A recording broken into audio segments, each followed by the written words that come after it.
Greetings, here we are in Istanbul and we're standing in front of the Blue Mosque. Now the Blue Mosque is known as the Sultanahmet. I think it was built in about 1450 or thereabouts.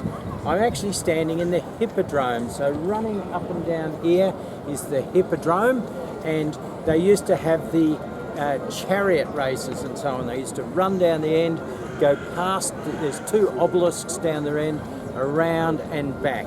And all around here we've got various things. There's the Hagia Sophia just over there, there's the cistern, there's the Grand Bazaar down here. But what do we do when we're standing in the Hippodrome in front of the Sultanahmet? We do the Kangarena.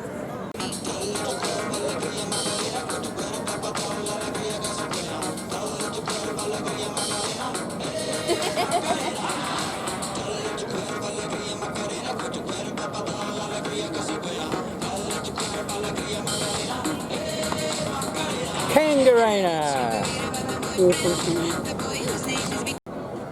So this is the Sultanahmet, also known as the Blue Mosque. So there's only two mosques in the world with 6 minarets.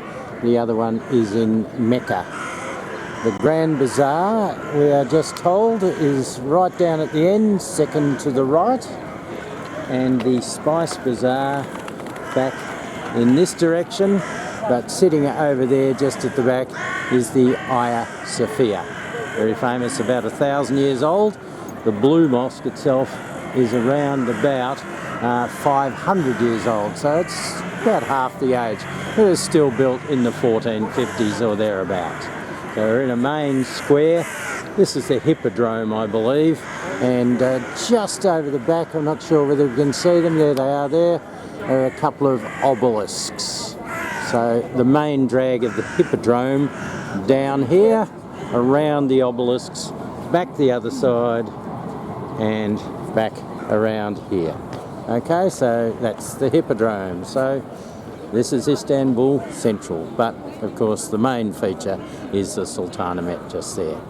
It's a Friday, so it's a religious day, so there's it's all closed up.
Okay, here we are on the banks of the Golden Horn estuary. There's one of the ferries coming in.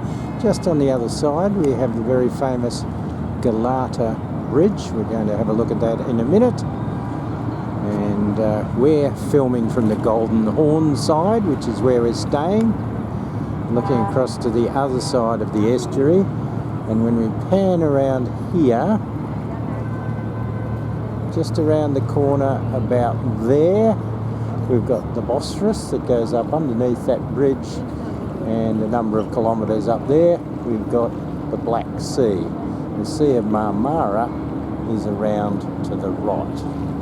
So that's the Bosporus. It flows from there up there, and this is the estuary that comes across from the side. Right, we've just left the shores of the Golden Horn in Istanbul.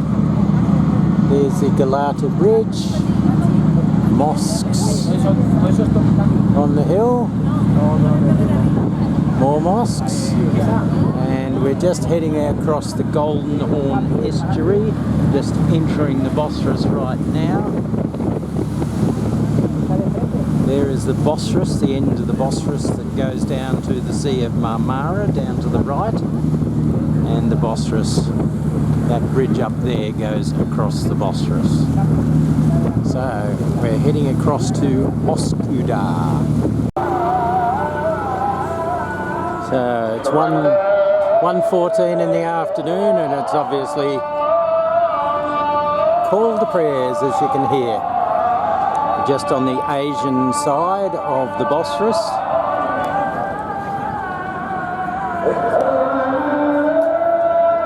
And the minarets are going off all over the place.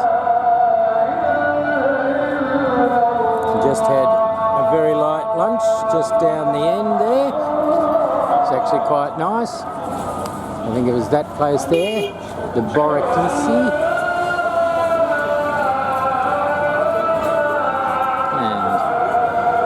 Interesting part of the world over here.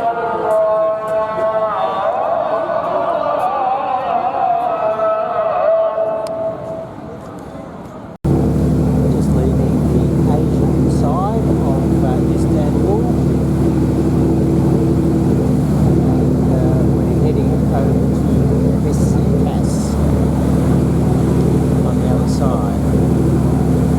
So we're crossing the Bosporus at the moment. Apparently the average flow rate at the top of the Bosporus is about a metre per second, so it's a fairly brisk flow. And there's the first bridge that crosses the Bosporus over there. It's got to be high enough for all of the big tankers to go underneath. And the new section of Istanbul is just in front of us over there.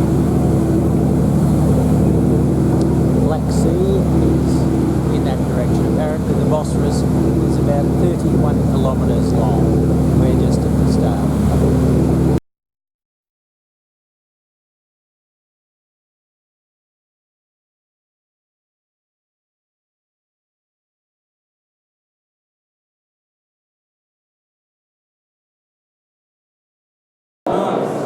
Here we are in the Grand Bazaar. We're in the fairly expensive area at the moment. Plenty of gold, plenty of jewellery, plenty of diamonds, plenty of sparkle. But we're going to have a walk around and see what there is to see. There's the touristy bit is up further, I believe. Right, we've been down the full length of the bazaar. It takes between 5 and 10 minutes to walk there. We're just walking up one of the arms at the moment. This place is absolutely massive. There's another arm, we haven't been down there. We've got away from the gold and the jewellery at the moment. Looks like perfumes, rugs, clothing in this direction. So it goes on.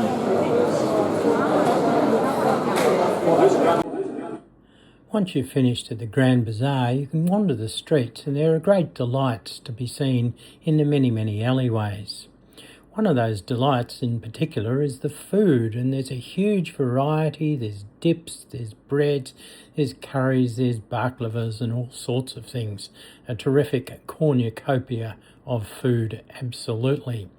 Once you've had your food, you can go to the 300-year-old Turkish bath and have a nice Turkish bath to relax. Or you can just look around and see some of the old Ottoman houses.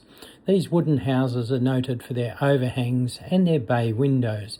There's not many of them left these days. Plus, of course, the old wooden doorways, and of course there's always the Turkish carpets to be purchased. This cat was testing out the Turkish carpet, but on closer inspection it seemed that she had a few kittens with her also inspecting the Turkish carpets, and they were in favour.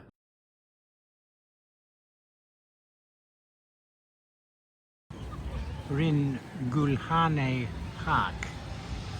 Topkapi Palace is just up there to the left, up the hill, and it's a rather nice park, but obviously all of the tulips are out at this time of the year, or nearly all of them anyway. So it's reasonably early in spring. It's a lovely park. This is a weekend. It's a Saturday afternoon. We're leaving in a few hours from Istanbul, and just enjoying the park. It's a little bit rainy, you can see a few umbrellas around, but nevertheless quite a pleasant day. So Topkapi Palace in that direction, Gulhane Park.